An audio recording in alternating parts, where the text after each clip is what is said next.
Rural SI గుర్తుపెట్టుకోండి, rural SI ఖచ్చితంగా ఈ యొక్క ప్రభలో జనాలను లాఠీ చార్జ్ చేసే పూర్తి బాధ్యత ఇతనిదే. ఇతను మాత్రం మేము ఓపెన్ గా చెప్తున్నా, ఇతను వదిలిపెట్టే ప్రసక్తే లేదు. ఇది సరైన పద్ధతి కాదు.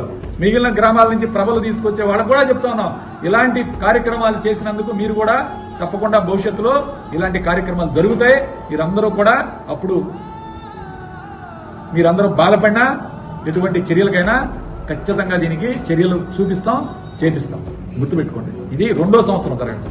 లాస్ట్ ఇయర్ జరిగింది, ఇది 2వ సంవత్సరం చేశారు. ఈ విధంగా లైటింగ్ వేస్తే లైటింగ్ ఆపేశారు 11 గంటలకల్లా.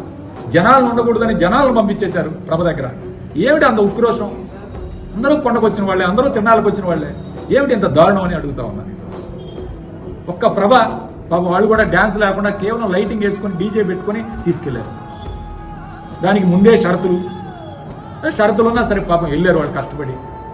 వెళ్ళిన వాళ్ళ దగ్గర లాఠీ చార్జ్, ఈ ప్రభ దగ్గర ఎవరు ఉండకూడదు అంటే వైఎస్ఆర్ కాంగ్రెస్ పార్టీ అభిమానులు ఎవరో కూడా ఉండకూడదు, ఎవరో రాకూడదు ప్రభ దగ్గర. ఏమిటి ఎంత దారుణం అని ఈరోజు ఖచ్చితంగా నేను ఒకటే చెప్తాను, లాస్ట్ టైం కూడా చెప్పాను, మీరు పార్టీలను తీసుకొచ్చి ఈ విధంగా తిరణాల్లో ఇబ్బంది పెట్టే కార్యక్రమం చేస్తే మీరు కూడా భవిష్యత్తులో ఇలాంటి చర్యలకి మీరు కూడా బాధ్యులవుతారు. తప్పదు.